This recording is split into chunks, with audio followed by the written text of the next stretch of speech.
Hello, everyone.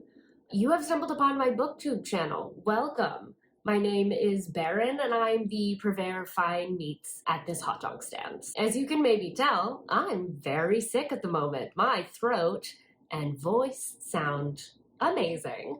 So you're welcome. And I thought, you know what? Let's put this lovely sick mug on the interwebs. So that's a choice that I'm making currently. But what are we doing here today? I wanted to do something that would bring me joy, so I decided that I'm going to do a rating vlog about a series in which I can't find a single person that speaks ill of this series. Like, if someone knows someone, seriously tell me. Everyone seems to love it, so I've decided that I'm going to be reading the Mindf series by St. Abbey. I think I'm probably the last person on BookTube to read this. Did that stop me from ordering the special edition that Mystic Box put out? No. I don't know what being inhabited my body during that experience, but that's coming in the mail at some point. So here's to hoping that I enjoy this series. This will have a lot of spoilers in it because I'm assuming that if you've clicked on this, one, you've already read it, and two, like I said, I think I might be the last person to read this series. What do I know about the series? It's 5 novellas with some interesting looking covers. Despite the racy nature of the covers, it seems like they're not maybe that spicy, so that'll be interesting. I guess we'll find out. But as far as the premise, what I know, it is centered around a lady serial killer who is going after some men folk or people that have wronged her at some point in her past. So she is doing the serial killing. The male love interest is someone, I think, and I could be wrong, I think she meets him at a coffee shop. But he's an FBI agent, and he is in charge of her case, and he's trying to figure out who's doing all this serial killing. But they fall in love.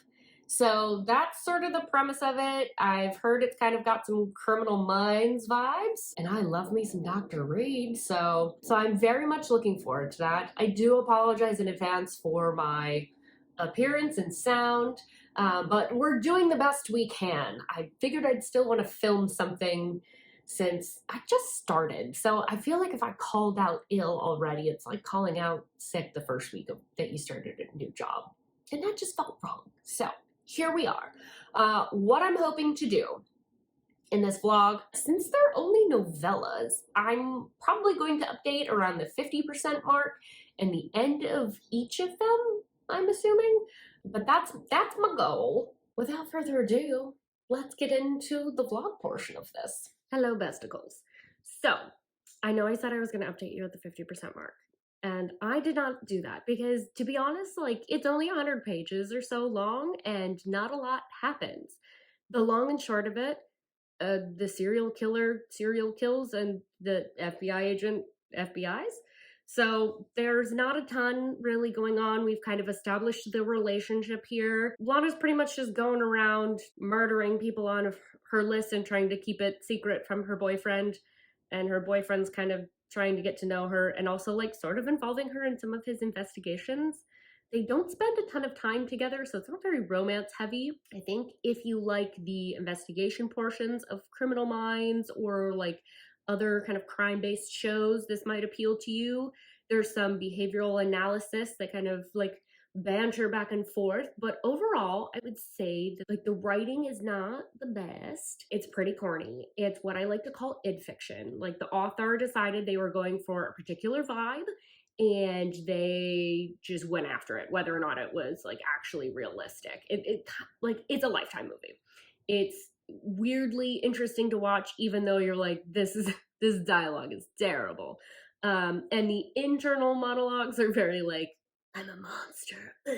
It's very like, you're not my real dad. Like, it's not the best, but it is entertaining. Where I'm landing at the moment is these are only about 100 pages, like for each novella. So I'm thinking of this is like the series is almost like a single book instead, because you don't have a ton of like runway to achieve things.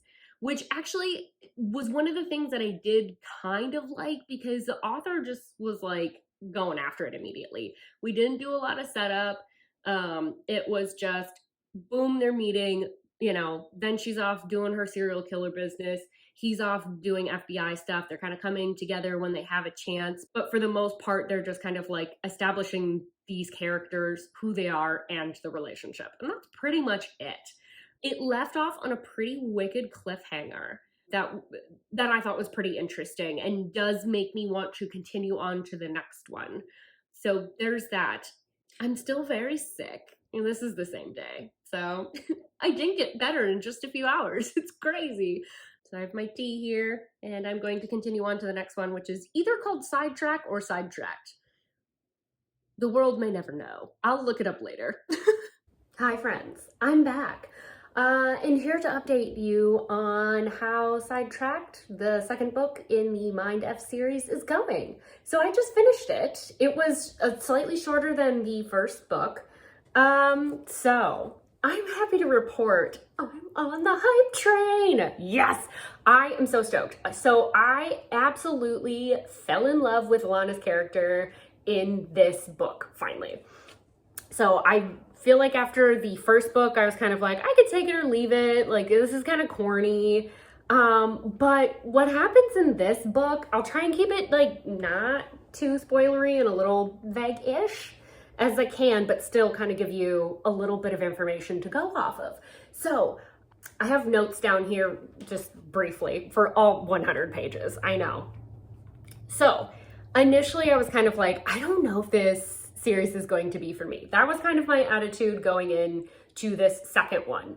And then I was like, I don't know how I feel about Logan. He's kind of a boring character, not a boring character, but he was like hunting this serial killer, and it sort of derailed a lot of Lana's initial intentions in her serial killer behavior. And I was like, I don't know that I like this. I think this is kind of annoying. Is this going to be the whole book? It's not. So Lana ends up going on like a little side mission herself. And it was one of those moments where I was like, oh, she's gonna do it. She's going to do this. I'm so on board. We also got introduced to a new character called Hadley, and she seems like a spitfire. I'm hoping she makes more appearances because I really like her. Initially, I thought it was gonna be other woman drama. Nay. So she's just fun. She's a hacker. She's causing some trouble for our girl Lana, but I think maybe she'll be on Lana's side. I don't know. I can't wait to find out. So this one also left off on a cliffhanger that was equally as intense as last time. So I'm stoked to get into the next one.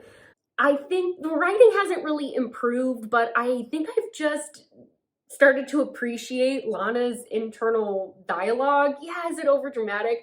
Sure.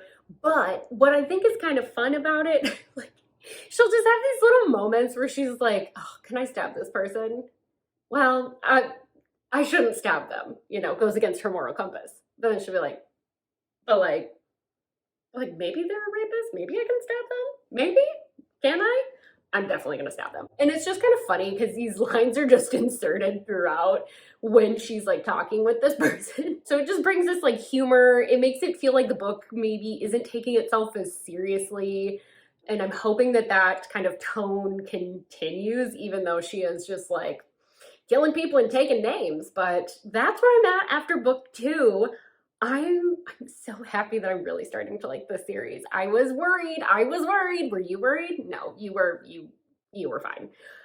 So I'm gonna move on to book 3. I don't know the name of it. I'll update you in the next clip. Bye-bye. Slight change in scenery, but I also just needed to add, I just saw the cover for this one. It's called Scarlet Angel. It's the worst one yet. I'm so deeply upset by these covers. It's, oof. Ooh. Hi friends, my cat's decided he wants to be in the video, so he's gonna be roaming around in the background. I'm merely his subject, so I do my best, but he's a wild animal that lives in my home. There's not a ton I can do. With that said, I'm back to update you on the 3rd novella in the Mindf series. So this one was called Scarlet Angel, and this one had a lot more highs and lows for me.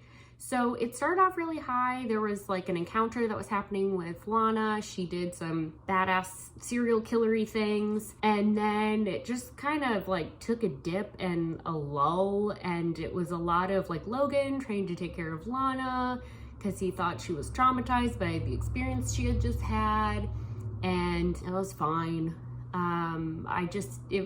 There wasn't a lot that got accomplished, I felt like, in terms of either the serial killing portion or in terms of the investigation portion on Logan's side. We did get a lot more background. There's been a lot of things that have been alluded to, and you kind of feel like maybe you know just based on the information that you've been given, but mostly we've just been getting like little hints, little glimpses that out of context don't have a ton of meaning. But we're getting more like concrete answers. And then right towards the end, they decided with the investigation that they needed to go to Lana's like old hometown, which is where the incident happened initially. And that seems like it's getting into like some more like thrillery vibes.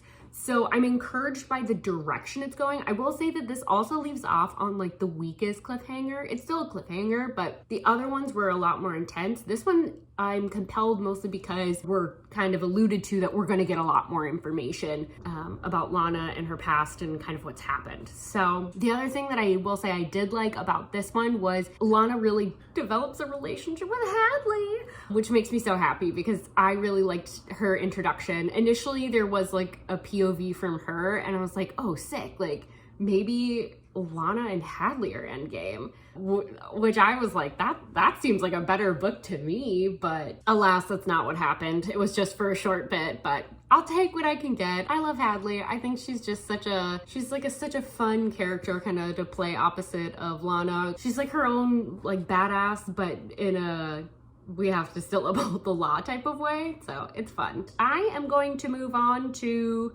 the fourth one. Once again, I didn't look up the title. I think it's called All the Lies? All These Lies? Guess we'll find out. Hi friends. Did I move to the floor in front of the couch and then just binge the fourth book sitting there? Yes, I in fact did. So that happened. We got the answers that I thought we were going to get, and it was very dark. Oh boy, it was so dark. The relationship with Hadley continues. I loved that. But the things that we learned about Lana and her past, and also the things that Lana does, get really, really, really dark. They're really gross. It was kind of it wasn't hard to read at certain point. Well, it was a little hard to read at certain points, but outside of that, it's got a very intense thriller vibe to it now. I will say I do like that. I do prefer that. The relationship it's existing. It's there in the background. I feel like mostly it's not really center stage. We're really fully into the plot of Logan trying to profile and figure out who's doing this serial killing, and Lana actively like trying to both continue with her kill list, but also like she's starting to kind of question like whether or not she should be continuing with it, because she's kind of realizing she's gonna have to pick between her revenge and her relationship, and so far our girlfriend is still picking her revenge, which good for her. It's definitely the most action-packed one. There was a couple of yikes things or like things that I didn't love. One, the term Oriental is used. Hated that. The other thing is the author's name spells out Stabby, S-T-Abby. I think that's kind of like everyone knows that. But what made it annoying was like the word stabby kept being used. And I was like, come on, it's a little too, you know? And I didn't love that. But where we left off, Lana is potentially in danger.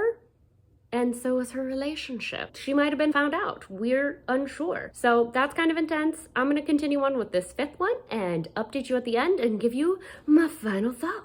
Hi friends, it's me. I'm back. I just finished book 5. We left off on a typical cliffhanger for this series. So we thought that Lana was gonna get found out. Her relationship was in jeopardy. Her identity was out there. It was very intense. And at the beginning of all of these books, there's been like her like kill list, and you see like them getting like checked off.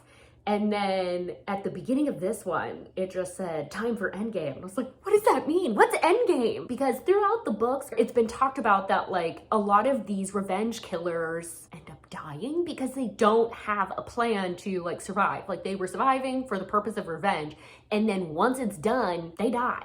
So I was like, oh no. I was like, I don't know what end game means. Like, I'm very concerned. I want to know. So that was very intense. Also, it's the 5th book, so like Logan was like massive spoilers here, but like also like you can see this coming. Like if you think about it, Logan's figuring it out, right? He's put the pieces together. He's realized what's going on with his girl. And the thing that kind of cracked me up about this whole situation was that Logan was the most concerned, not about the fact that she was a serial killer, but his big thing that he like couldn't get over, like his big hang up once he found out, was that like, oh my gosh, was she just like laughing at me the whole time? I was like, sir, your ego is not the focus here. Like, she's been murdering people. What are your priorities? I just thought that was kind of funny, but also like it kind of felt like it did weirdly feel a little like true to life. Like the other thing that I really like, Hadley remains